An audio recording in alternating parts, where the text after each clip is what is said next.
Right now, though, we want to welcome in today's roundtable. Joining us live is Democratic media strategist Franco Ripple and Pete Seed, who's the senior project manager at Hathaway Strategies, which is handling John Kasich's operation in Indiana. Pete's also the former White House spokesperson for President George W. Bush. Thank you, gentlemen, for joining us. And again, we want to remind our callers to give us a call and weigh in on this debate. Again, the number is 877-Newsmax.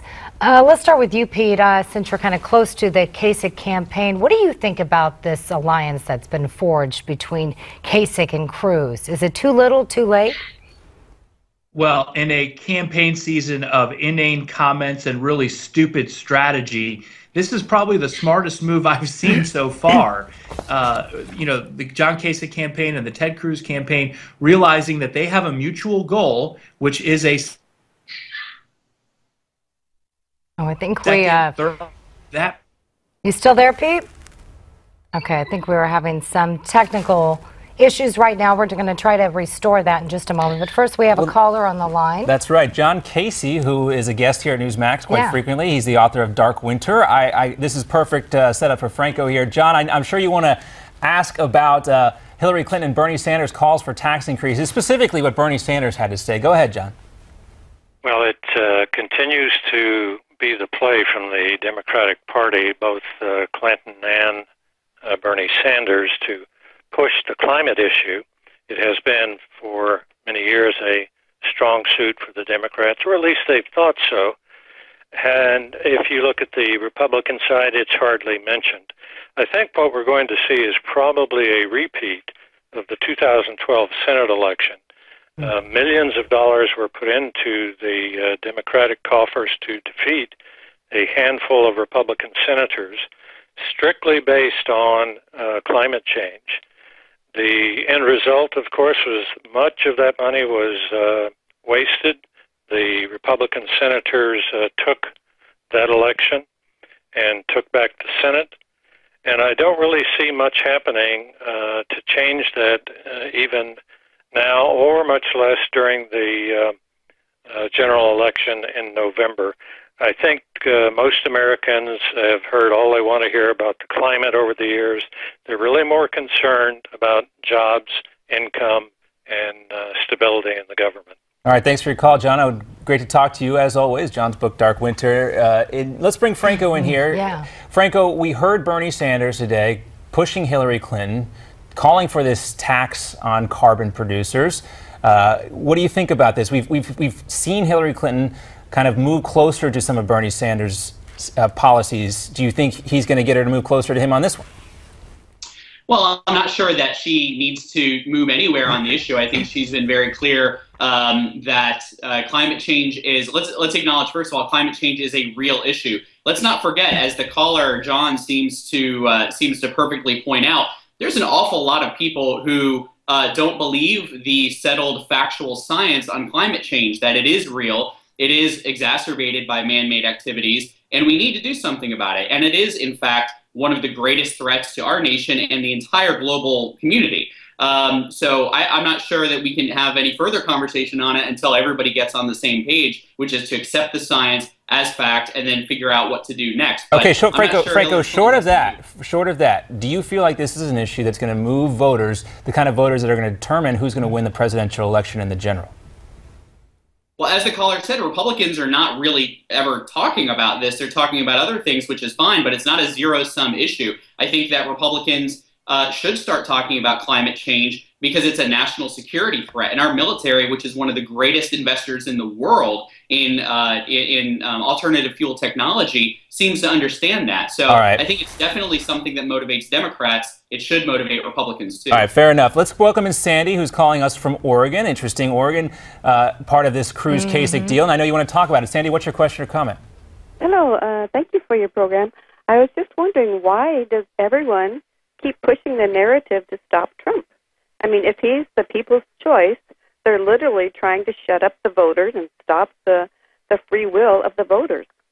Let's bring Pete back into that conversation. A lot of voters share your sentiments, Sandy. Do you, what is your response to that when you hear people like Sandy saying you're trying to stop their vote? Well, I think the people's voice and the people's choice is an overused phrase, quite frankly. it was the people's choice in 2012 that Mitt Romney be the nominee, but a lot of the folks who are supporting Trump today didn't agree with that then, and they complained about the establishment running amok and putting Mitt Romney in place, but ultimately he was the people's choice. We live in a democratic republic where you have to build coalitions, you have to get people out to the polls, but yes, you also have delegates who determine who the nominee is going to be at the convention. And there are individuals who don't want Donald Trump to be the nominee because they know he will lose in November. Poll after poll after poll, 17 in a row, actually show that Donald Trump will lose the general election to Hillary Clinton, whereas someone like John Kasich, who you mentioned earlier, my firm has been working for, has won in 15 straight polls. So this is part of the process.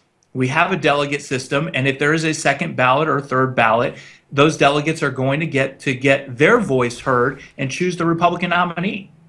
All right, Pete, Franco, stick around. We're running out of time, but we still have much more to talk about with both of you. Still ahead on Newsmax Now, why did a New York security guard ban a student choir from singing the national anthem? And Republicans lash out after Virginia's governor restores voting rights to felons. Will others follow suit? And is this just another way Democrats are trying to stuff the ballot box? We want to hear from you. Give us a call right now. The number's on your screen, 877-NEWSMAX. We'll be right back.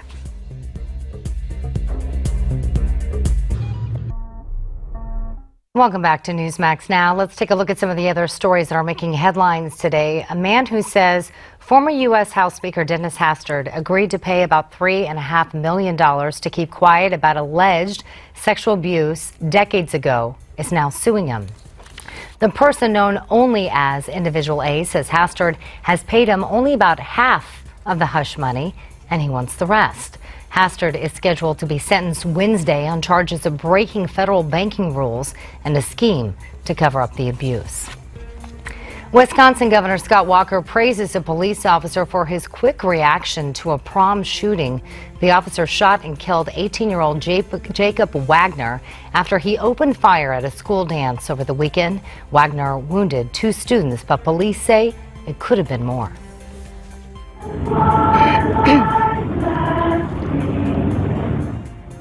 Security guards at the National 9/11 Memorial Museum in New York banned this school choir from singing the rest of the Star-Spangled Banner. The North Carolina students made it about halfway through the national anthem before a security guard told them to stop because they lacked the proper permit. Prince's family cremated his remains, but his final resting place will stay a secret. His family held a private ceremony yesterday, 2 days after the music legend passed away at the age of 57.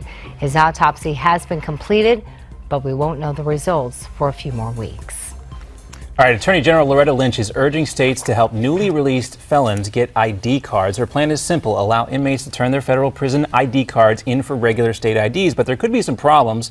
Prison IDs include a photo, height, and eye color, but they don't include information like birth or social security numbers. Meanwhile, Virginia Governor Terry McAuliffe restored voting rights for more than 200,000 felons just on Friday of last week. The move angered Republicans who were accusing the Democratic governor of abusing his power to help Hillary Clinton. Don't forget the McAuliffes and the Clintons go back a long ways. But McAuliffe says he did it to rectify Virginia's, quote, long and sad history of suppressing African-American voting rights. Do you believe him? The action could extend the state's voter rolls by as much as 4%, enough to decide on key swing states like Virginia.